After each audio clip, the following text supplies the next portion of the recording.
In this fascinating video, you will meet the Topnaar People, guardians of the Namib Desert, where survival is an art form. Stay tuned, because in this fleeting glimpse, you'll witness their enduring spirit and age-old connection to the world's oldest desert, a tale that unfolds with each step across the golden sands.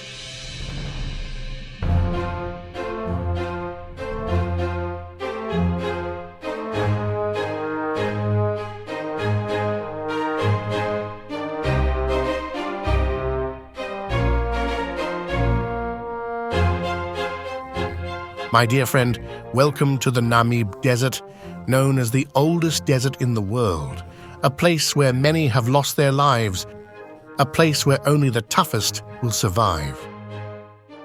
Stay tuned with us until the end, for an experience and journey you will never forget. We will reveal the hidden, unknown treasures of this landscape to you because it is not as dead as it seems.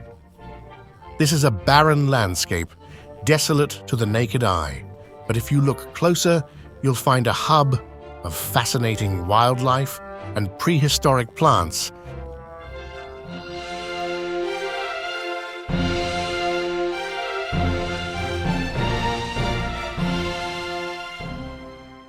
And the big surprise, the people who have conquered and tamed this unforgiving landscape and survived the harsh conditions of the Namib Desert. The desert is not the largest in the world, but it is seen as one of the driest places on the planet. Before we reveal how on earth people can survive here, let's first look beneath our feet and discover what makes this vast area such a unique place. Let's listen to what others have to say about this landscape, the place where people have adapted to survive, which we will see later in this video, and how they managed to do it. The landscape varies from river deltas to dune belts, gravel plains, and wonderful open stretches of coastline. Each different area containing some unique element or natural wonder, which may be prone to damage or complete destruction.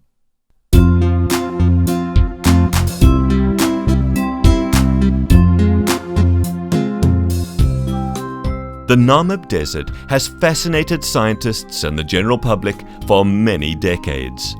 After all, it is the oldest desert on the planet. Life here has to cope with the many hardships that Mother Nature throws at it. And as a result of time and natural selection, the amount and variety of life forms in this dry corner of Namibia is astounding. The climate here is determined by various factors, the main one being the ocean. The cold Benguela current, traveling up Africa's southeast Atlantic coastline, is cold and is not only the cause of the relatively cool coastal climate, but also the apparent lack of rain along Namibia's coastline. Moisture does reach the shore though, but not as one would expect it to.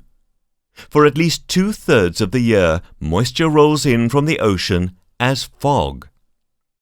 This fog drifts across the desert landscape, bringing with it life-sustaining moisture that is utilized by an endless variety of uniquely adapted desert organisms. One can say that life here depends on sunlight and the presence of fog.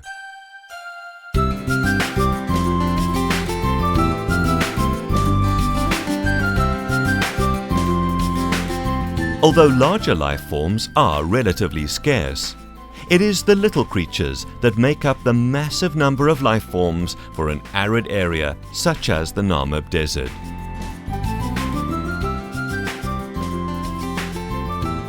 Much of Dorob National Park's land organisms are not always noticeable, other than the few plants and small insects running across the barren desert surface. However, this perception is entirely inaccurate. The amount of biological diversity, or biodiversity, rivals many other regions on our planet, which are often not nearly as inhospitable as the Namib Desert. This is due to the variety of life forms that have had so much time to adapt to all the challenging conditions. Between Swakopmund and Walvis Bay is a small but fascinating dune field. These dunes were originally part of the Great Namib Sand Sea further south. At first, this area looks abandoned and dead, but closer observation reveals that it is alive, a living desert. Observing the footprints left behind in the sand during the night and mornings can be a fun activity for the whole family. Tour operators such as Living Desert Tours specialize in viewing the so-called Little Five of the dunes. They can almost guarantee a glimpse of amazing creatures, such as the Namakwa chameleon, as well as ideal places to find their breeding areas. During one of these trips, you could find web-footed geckos, sidewinders, gerbils, and shovel-snouted lizards. The dune belt is also home to some of Namibia's endemic reptiles, such as the Fitzsimmons burrowing skink. Early mornings when the fog rolls across the dunes, the fog-basking beetle, a small insect, is already at the crest of a dune, standing bottom up and head down, facing the drifting fog. As the irregular surface of the hard exoskeleton traps the fog, it forms droplets of water, which then slowly filters down along the ridges to the mouth. The thirsty beetle swallows the droplets eagerly.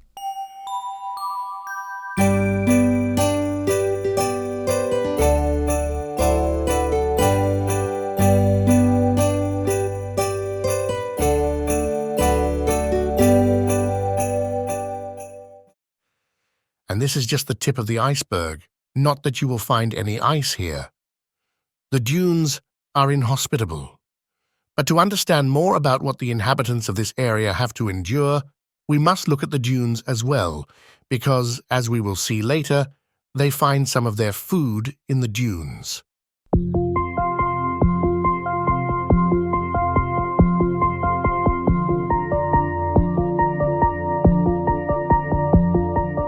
The Kusebriver Delta, which is one of the most southerly points of the Dorob National Park, has been home to humans long before the first colonizers landed on the Namibian coast. There are sites with clay potsherds and ostrich eggshell necklace beads. There are also sites in the same clay surfaces with preserved human footprints.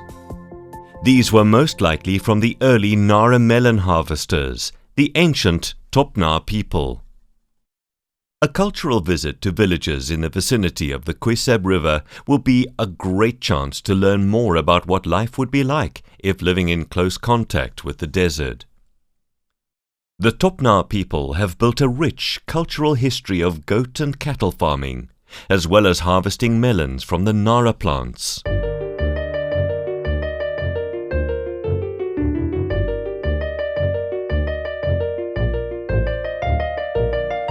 The Nara plant is endemic to the desert along Namibia's coast and grows only on sand dunes where subterranean water exists. The Nara plant, also known as the butternut, is a particularly interesting plant. It is completely green in color, even the flowers. Instead of leaves, it only has thorns.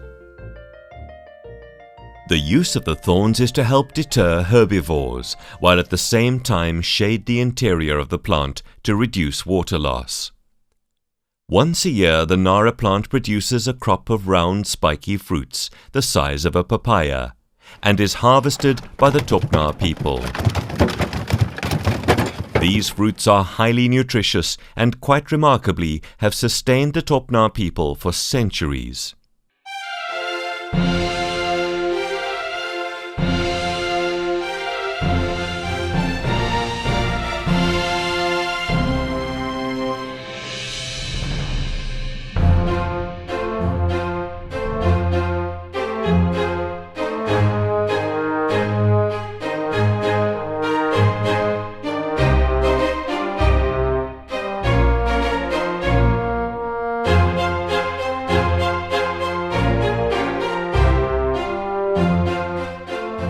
the seeds are allowed to dry while the rest of the Nara plant is cooked.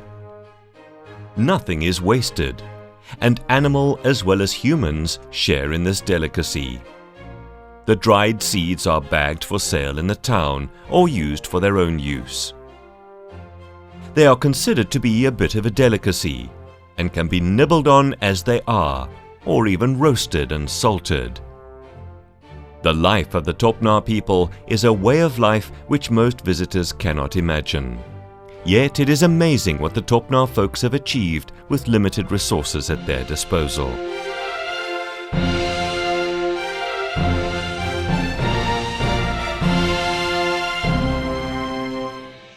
As we conclude our journey through the mesmerizing landscapes of the Namib Desert and the resilient spirit of the Topnaar people, let us reflect on the profound lessons this ancient land imparts.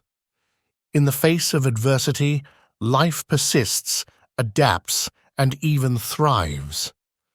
May this exploration inspire us to approach our challenges with the same resilience and resourcefulness exhibited by the inhabitants of the Namib. Just as the butternut plant sustains the Topnaar people, let us find strength and sustenance in our communities, traditions, and the natural world around us. If you've been touched by the beauty and wisdom shared in this video, we invite you to join our community by subscribing to our channel. Together, let's spread the message of resilience, unity, and the enduring power of the human spirit. Share this video with those who seek inspiration, and let the stories of the Namib awaken a sense of wonder and appreciation for the remarkable tapestry of life. Thank you for being a part of our journey. Subscribe, share, and stay tuned for more explorations into the extraordinary stories that connect us all.